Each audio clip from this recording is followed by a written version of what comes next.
Assalamualaikum warahmatullahi wabarakatuh. Perkenalkan, saya mahasiswa dari Universitas Budi Dharma Medan. Nama saya Khairunisa, MPM 20120099, kelas SIP 2001, jurusan Sistem Informasi. Di sini saya akan menjelaskan tentang soal logika dan algoritma, di mana jawabannya berbentuk pseudocode dan flowchart. Sebelumnya saya akan menjelaskan manfaat dari pseudocode dan flowchart dalam penulisan algoritma, yaitu untuk mempermudah penulisan dan pemahaman dibandingkan dengan bahasa pemrograman yang umum digunakan, karena isinya yang ringkas dan juga tidak mempunyai aturan penulisan tertentu. Pseudocode dan flowchart dapat dengan mudah diterjemah ke bahasa pemrograman apapun. Baik, kita akan masuk ke dalam soalnya.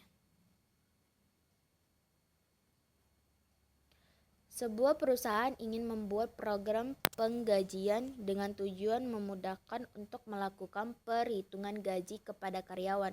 Adapun ketentuan yang diharapkan, yaitu gaji pokok berdasarkan golongan. Untuk golongan 3A maka gaji 1.750.000. Golongan 3B maka gaji 2.500.000. Golongan 4A maka gaji 3 juta. Untuk karyawan yang menikah, maka diberikan tunjangan keluarga sebesar 10% dari gaji pokok. Ini adalah tampilan jawaban dalam bentuk pseudocode. Sebelumnya saya akan menjelaskan bahwasanya pseudocode memiliki bagian yang terdiri dari 3, yaitu judul algoritma, di mana dia menjelaskan nama dan kegunaan algoritma. Kedua yaitu deklarasi.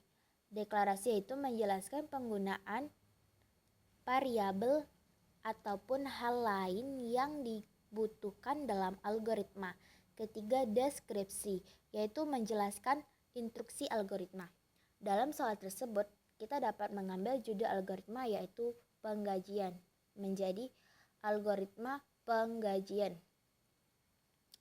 Deklarasi atau variabel yang dapat kita ambil yaitu nama, golongan, status itu masuk ke dalam tipe data string, gaji, tunjangan itu masuk ke dalam tipe data integer. Deskripsinya yaitu read nama, read golongan, read status atau input nama, golongan, status. Jika golongan 3A maka gaji sama dengan 1.750.000. Jika bukan golongan A maka masuk ke else.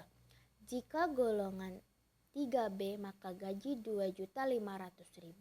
Jika bukan golongan 3B maka masuk lagi ke else. Jika golongan 4A maka gaji sama dengan 3 juta. Semua if diakhiri dengan NIF. Jika status menikah maka tunjangan sama dengan gaji dikali 0,10 atau 10%. Gaji pokok sama dengan gaji ditambah tunjangan. And if write total gaji Anda.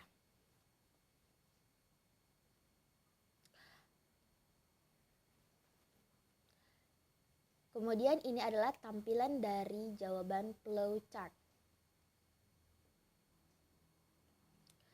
Di sini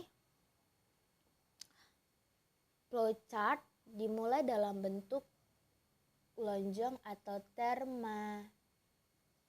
terminator, di mana fungsinya yaitu untuk pemulaan atau akhir program, di mana dimulai dari start. Kemudian dilanjutkan di bagian deklarasi. Di sini dia menggunakan bentuk segi 6 yang isinya nama, golongan, string, gaji, tunjangan sama dengan 0. Kemudian dilanjutkan dengan input. Di sini menggunakan bentuk jajar genjang yang berisi read nama, golongan, status. Dilanjutkan dengan if atau dalam flowchart berbentuk belah ketupat. Jika memenuhi atau true, maka langsung ke bawah dengan bentuk persegi panjang untuk memberikan nilai kepada variabel, dan jika tidak memenuhi maka lanjut ke else dan masuk ke if berikutnya. Jika keadaan tidak memenuhi maka masuk ke else, jika memenuhi lanjut ke bawah hingga akhirnya semua garis berkumpul di titik yang sama. Selanjutnya, masuk ke if untuk menentukan sudah menikah atau belum menikah. Jika menikah, maka mendapatkan tunjangan dan dilanjutkan ke bawah. Jika tidak, maka masuk ke else dan langsung mencetak nilai gaji. Kemudian program berhenti di stop. Begitu saja yang bisa saya jelaskan dari soal logika dan algoritma. Apabila ada salah kata, mohon dimaafkan. Sekian dan terima kasih.